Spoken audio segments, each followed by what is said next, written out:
What's going on, everybody? This is Joseph from Nerds and Matrimony, and I'm very excited to announce my newest Let's Play project. Welcome to Let's Play The Legend of Zelda Ocarina of Time. I'm super excited about this. The Zelda series is the reason I started doing Let's Plays, and this is my favorite video game series of all time, and I cannot wait to get this started. Now, I'm doing something special with this one. And I'm not sure if we're going to do this for the rest of the Zelda games, but I actually have my better half here co-commentating with me. Hello! Yes, that is Christy, my wife. And so how this is going to work is I'm going to provide the main sort of walkthrough commentary. Because he's a nerd. Yeah, and I've beaten this game like 8 times. And, Shut up. So I'm going to be providing the main walkthrough commentary, and Christy's just going to be sort of kind of providing side commentary. AKA criticism. Yes, exactly. Okay, so we're going to go to the third file and continue to call ourselves Link. You can name your character whatever you want to. I just call him Link just because that's who he is. And yeah. So let's get this started. Oh man, I've been waiting a long time to do this. Okay, so I'm not going to read the text box. You should totally read the text. No, I'm not going to read the text box. You guys can read it. So, this is so the... boring. Rude. Anyways, that is the guardian spirit of the forest, the Great Deku Tree. And he's just talking about how, basically, the Kokiri who live in the Kokiri forest, they're all children, and they never age, and, each of them has a guardian fairy, but there's one boy who does not have a fairy. Gee, I wonder who that could be.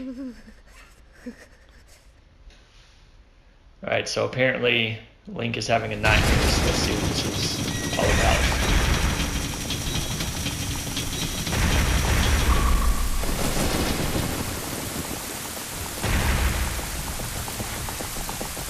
So there's a horse, and there's a girl riding on it.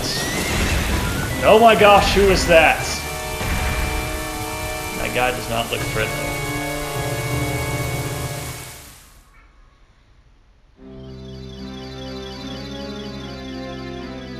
Alright, so now the Great Deku Tree is calling out to Navi the fairy. And basically Navi is going to essentially be our fairy throughout the game. And yeah, about Navi. First time players, I will say this. If this is your first time playing this game, Navi can be incredibly helpful to you because she does give you a lot of good information. She can give you hints about how to kill certain enemies, where to go, what to do, things like that. But if you've played this game before and you've beaten it, then she's just incredibly annoying because sometimes she'll just interrupt you and you can't skip her dialogue and it sucks. Okay. So basically the Deku Tree is just telling Navi to go find Link and to bring Link to him. So off she goes.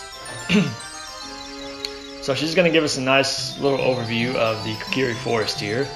And you're going to find this common in these 3D Zelda titles.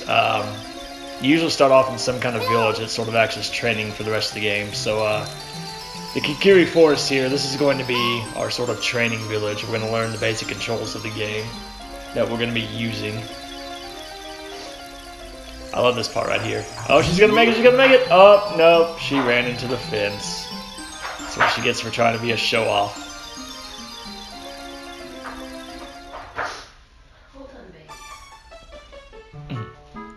Alright, so Link is still asleep, and Navi's going to wake him up here and start harassing him, telling him that he's lazy.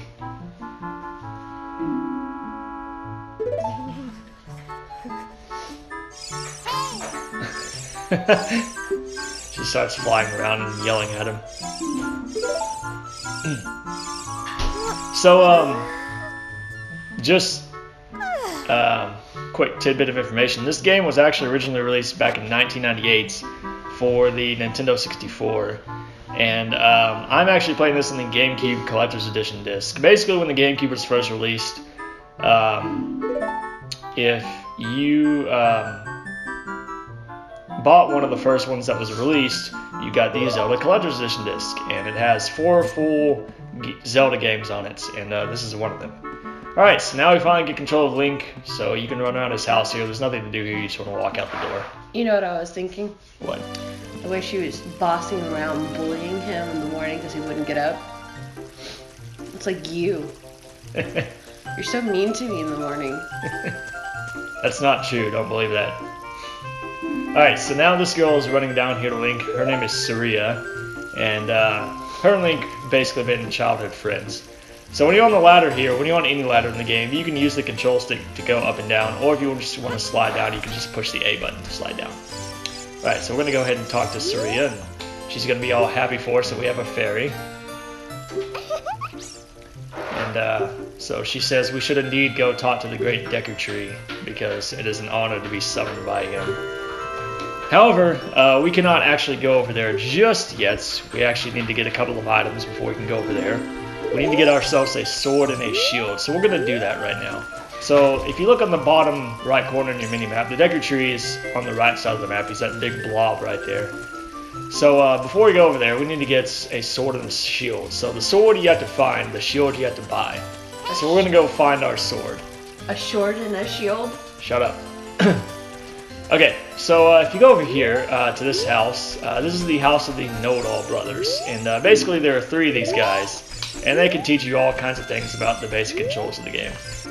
So basically you just want to run through this fenced area, and when you get to the back here, you will see this hole in the wall. And if you read the sign next to it, it's called the Hole of L.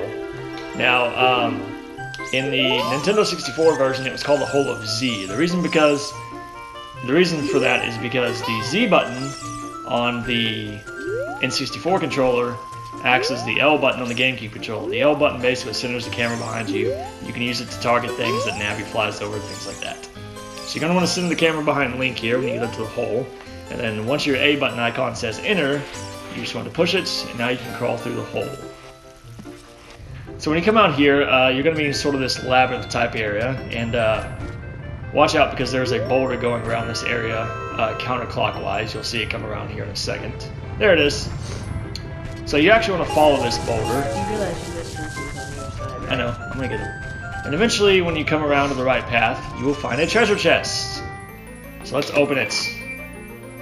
See what we get.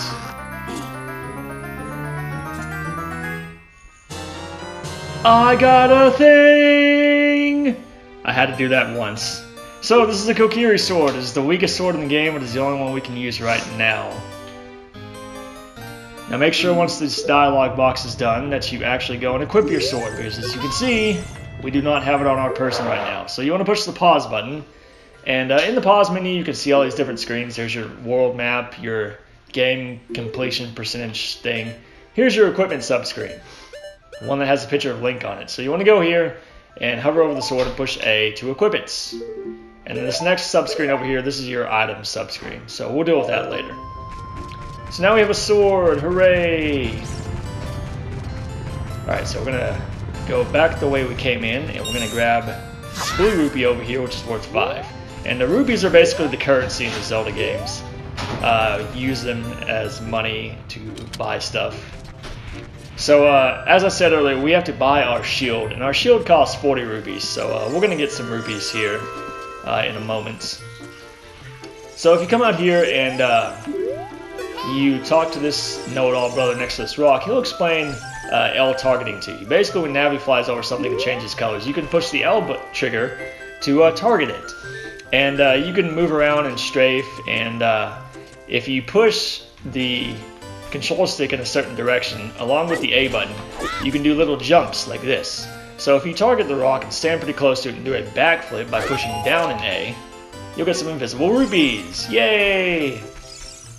Okay, so if you go throughout this area and you read the signs, they will tell you about different sword techniques. So if you're not holding the L button down, or you're not targeting something, and you just push the B button by itself, you will do a horizontal slash.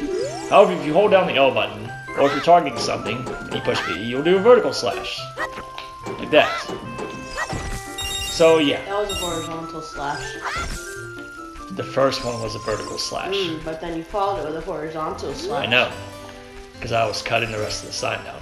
Anyways, so if you come to this last sign over here, and you read it, it'll actually tell you about the stab attack, or the thrust attack. So basically when you target something, you tilt the control stick forward and push B at the same time and you'll stab it.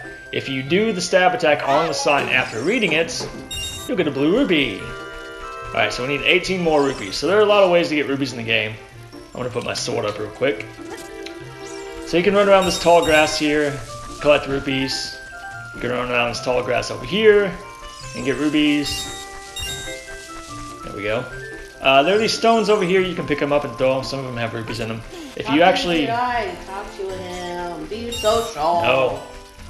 If you actually walk behind this house, as you can see, there's a blue rupee right there. We're actually going to go in this house right here. This is Mido's house. Mido is sort of the leader of the Kokiri.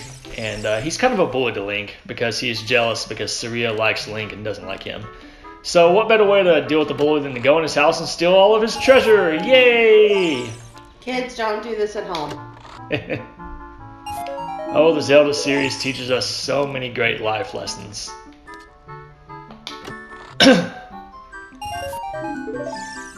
Alright, so if you open this last chest here, it actually has...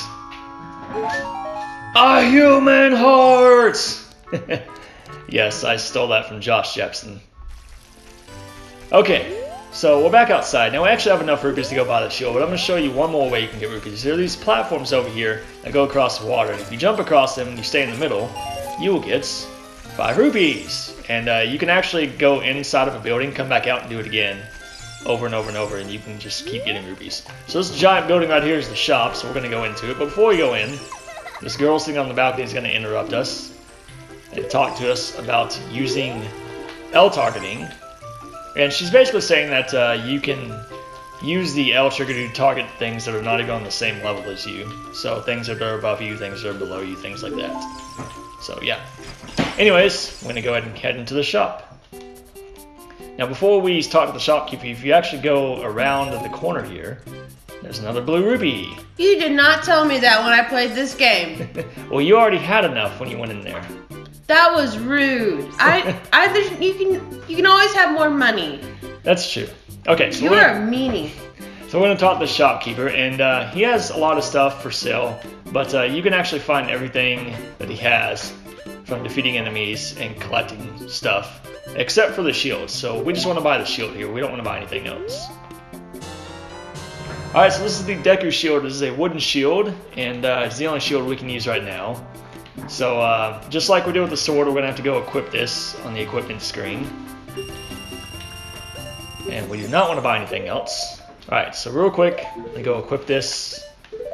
There we go! Alright, we got ourselves a sword and a shield. Alright, so now we're going to head over to the Great Deku Tree. Alright, so as you can see here, there's this kid here that's blocking our way, and this is actually, who would have thought, Mido! So let's talk to him. So he's basically saying that if we want to go see the Great Deku Tree, we need to get a sword and the shield. So you could have actually came over here earlier and talked to him, and he would have told you the same thing. But now that we have a sword and shield, we can get by him. So he goes on to say that even with a sword and a shield, that we're still a wimp. So you're a wimp. Yeah. So basically, he's just saying that he refuses to accept Link as one of their own, and he's all jealous and stuff at us. Okay, so we're gonna go ahead and end it here, guys. So next time on Let's Play Legend of Zelda: Ocarina of Time, we are going to head to the first dungeon of the game. Dun dun dun. We will see you guys then. This has been Joseph from TLoZ Matchmaker saying thank you guys for watching, and... Oh, it's me, Christy. Yes, the one who hardly said anything, mainly because I was talking the whole time. Yeah. So, rude. We will see you guys next time. Goodbye.